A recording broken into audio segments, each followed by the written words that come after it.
नमस्कार दोस्तों, इस वक्त मौजूद हो आप मेरे साथ हिंदुस्तान सीबी न्यूज पर और इस वक्त की बड़ी खबर के साथ हम आपके साथ मौजूद हैं। तो आप मेरे साथ बने रहिए हिंदुस्तान सीबी न्यूज पर और देखते रहिए आंखों देखा हाल।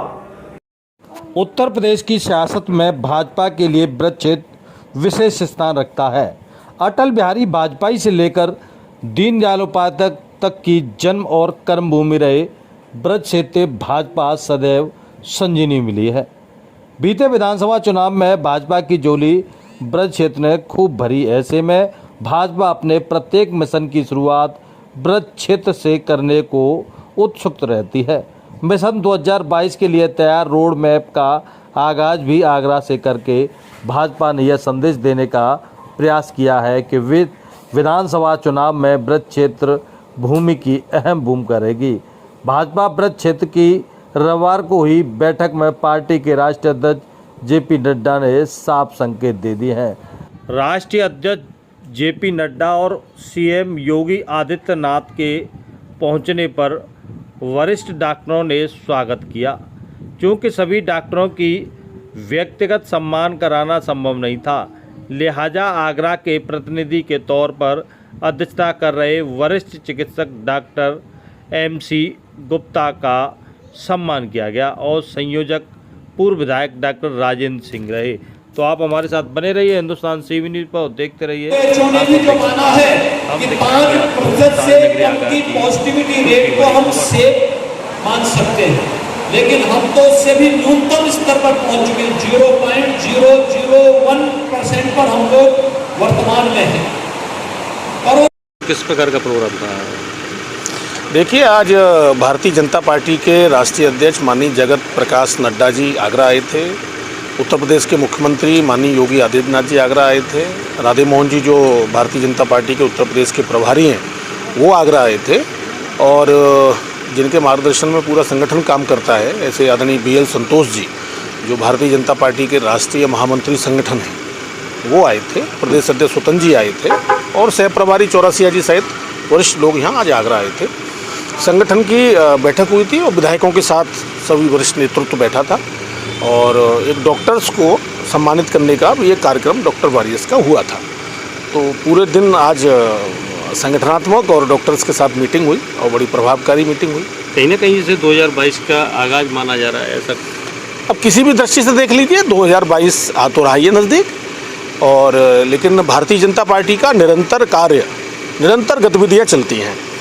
चुनाव हो तो चलती हैं, चुनाव नहीं हो तो चलती हैं। आप देख रहे होंगे पिछले 4.5 वर्ष में उत्तर प्रदेश के अंदर संगठन का कोई न कोई कार्यक्रम लगातार चलता रहा है। 2022 को आप किस प्रकार देख रहे हैं? मुझे उम्मीद है कि जिस प्रकार से उत्तर प्रदेश के मुख्यमंत्री योगी आदित्यनाथ जी ने और देश के प्रधानमंत्री माननीय नरेंद्र मोदी जी के नेतृत्व में, उनके मार्गदर्शन में जो कार्य हुए हैं और योगी जी ने जिस प्रकार से कानून व्यवस्था को ठीक किया है, बड़े बड़े माफिया जो जिनको बोलने तक की हिम्मत किसी की नहीं होती थी, ऐसे माफियाओं के घरों पे बुलडोजर चले हैं, कानून व्यवस्था का राज हुआ है और 4.5 लाख नौजवानों को सरकारी नौकरियां दी गई हैं। पहले एक परिवार का फरमान जारी होता था, लिस्ट जाती थी लखनऊ मुख्यमंत्री आवास से, लेकिन आज पूरे प्रदेश के नौजवान जिनकी नौकरी मिली है वो कह सकते हैं इतनी पारदर्शिता के साथ कभी नहीं हुआ।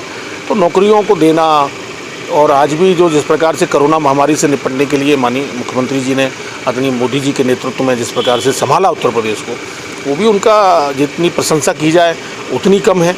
और इतने सारे मेडिकल कॉलेजेस बनना, स्टेडियम बनना, ITI बनना, अनेक प्रकार के और विकास के काम, पूर्वांचल का जो आपके एक्सप्रेस वे बन रहे हैं, तो अनेक प्रकार के कार्य निरंतर हुए और उत्तर प्रदेश आगे बढ़ा है। तो आप देखिएगा आने वाले समय में प्रदेश की जनता निश्चित रूप से भारतीय जनता पार्टी की पुनः सरकार बनाएगी, प्रचंड बहुमत से बनाएगी। पार्टी 2022 के चुनाव की दृष्टि की बात नहीं करती। भारतीय जनता पार्टी 2017 का चुनाव लड़ती है, चुनाव परिणाम आते हैं, उसके बाद उसकी समीक्षा होती है, उसके बाद 2022 के चुनाव की तैयारी के लिए 5 साल लगती है। जैसे 2019 में लोकसभा का चुनाव हुआ, लोकसभा के चुनाव के परिणाम आने के बाद में समीक्षा हुई और उसके बाद में आने वाले 2024 के चुनाव के लिए कार्यकर्ता लगे हैं। जिस प्रकार देश में और उत्तर प्रदेश में महंगाई और अनेक प्रकार की समस्याएं खड़ी हो रही हैं, क्या 2022 एक बार 2017 दोहरा पाएंगे? महंगाई का जहाँ तक प्रश्न है, पेट्रोल इंटरनेशनल विषय है, साग सब्जी कूड़े का भाव बिक रही है, खाने की वस्तुएं सब सस्ती हैं, कहाँ महंगाई है।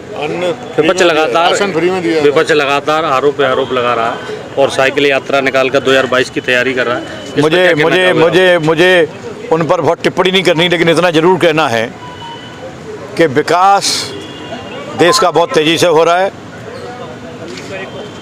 लोग बैलगाड़ी से साइकिल पर आ गए और लोग साइकिल से बिक्की पर आ गए और बिक्की से मोपेड पर आ गए, और मोपेड से मोटरसाइकिल पे आ गए और मोटरसाइकिल से कार पे आ गए। लोग अभी साइकिल की पीछे लगे हुए।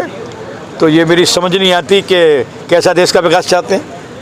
कहीं ना कहीं आज के प्रोग्राम को 2022 के चुनाव से संबंधित देखा जा रहा है, इस पर क्या कहना चाहोगे? अगर देखा जाए तो भारतीय जनता पार्टी 300+ लेते हुए आज यहाँ किस प्रकार का प्रोग्राम था?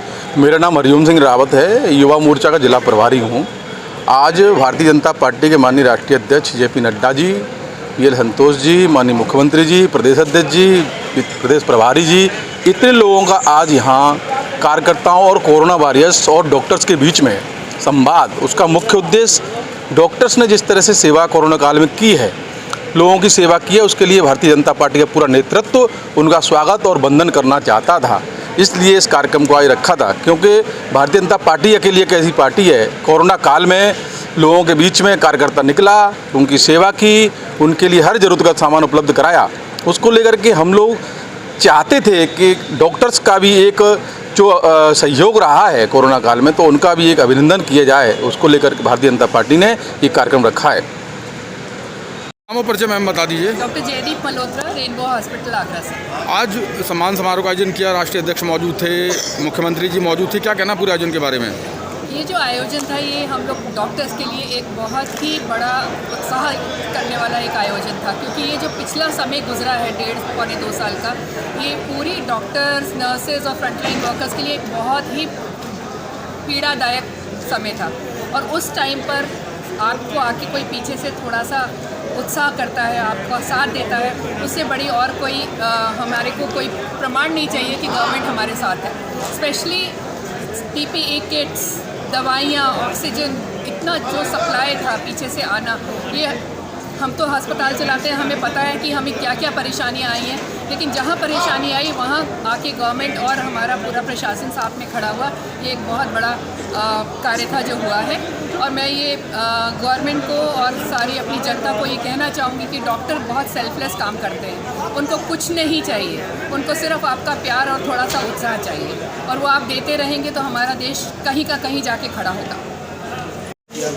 राष्ट्रीय अध्यक्ष खुद हेल्थ मिनिस्टर, क्या लगा आपको, कौन सी बातें अच्छी लगी, किस तरह से आपको लगता है, किस तरह का मोटिवेशन था? सबसे अच्छा मोटिवेशन ये मिला कि उन्होंने एक तरह से हमारे प्रधानमंत्री के मैसेज में देना चाहिए। प्रधानमंत्री के केवल ये मैसेज नहीं, हम लोगों का साथ भी है। जिस हिसाब से पहली और दूसरी लहर में हम लोगों ने काम किया, उनको ये विश्वास होगा कि हम तीसरी लहर में भी उनके साथ काम करेंगे। वास्तव में आज के सम्मान से हम लोगों को ये अपने मन में इतना ज़बरदस्त जोश है कि इस वाले तीसरी लहर अगर आती है तो हम दूसरी लहर की अपेक्षा बहुत ज़्यादा अपने उत्साह से काम करें। उन्होंने कहा दिसंबर तक सबको डोजेज लग जाएंगे, क्या लग रहा है सरकार का ओवर कॉन्फिडेंस है या सही ट्रैक पे जा रहे हैं? दिसंबर तक वो मेरे कहना सबको नहीं लग पाई, तब भी एक ये कहा जाता है कि 75-70% अगर आप कवरेज कर लेते तो ये बहुत बड़ा कवरेज है विश्व के अंदर बड़ा कवरेज है। और हम लोगों का भी टारगेट ये है कि 70-75% के अंदर वैक्सीनेटेड लोग हो जाएँ, तो उससे बीमारी को कंट्रोल करने में करीबन 90-100% सुविधा मिलेगी। 2 लाख गांव के लिए 4 लाख वो हेल्थ वर्कर तैयार कर रहे हैं, ऐसा उन्होंने कहा है। क्या लग रहा है कि जिस तरह से 2 लहर में पूरी तरह से पूरा देश के लिए तीसरी लहर को लेकर पहले से तैयारी है, क्या लग रहा है ये बातें किस तरह से देखते हैं? तैयारियाँ हैं, क्योंकि मैंने जितनी तो ऑक्सीजन प्लांट काफ़ी जगह तैयार हो गए हैं, जैसे हॉस्पिटल में भी तैयार है, मेडिकल कॉलेज में तैयार है, मेंटल हॉस्पिटल में तैयार है। ये सारी चीज़ें उस समय कहाँ उपलब्ध थी, CSC में कुछ पे इन्होंने उपलब्ध कर लिया। तो ये अगर तैयारी है तो बहुत अच्छी। बेड की तैयारी नहीं कर ली, जैसे सोचा जा रहा है कि 4 लोग बीमार होंगे, उसमें से 2 लाख भर्ती होंगे और 40,000 के घातक होने की संभावना, तो उस हिसाब से तो तैयारी बहुत अच्छी। जैसे विधानसभा चुनाव नज़दीक आते जा रहे हैं, सभी पार्टियां अपने अपने दमखम के साथ शंखनाद शुरू कर दिया है। जहां अभी कुछ समय पहले अखिलेश ने साइकिल यात्रा निकाली थी, तो आज बीजेपी के राष्ट्रीय अध्यक्ष जेपी नड्डा और उत्तर प्रदेश के मुख्यमंत्री योगी आदित्यनाथ के द्वारा आगरा में डॉक्टर्सों का सम्मान करके चुनाव का शंखनाद कर दिया है और एक बार फिर 2017 की लहर को दोहराने का प्रयास किया जाएगा। अब ये देखने वाली बात होगी, क्या एक बार फिर देश की जनता, उत्तर प्रदेश की जनता योगी आदित्यनाथ को एक बार फिर गद्दी पर बैठाएगी या नहीं। तो सिंह सक्सेना, आगरा।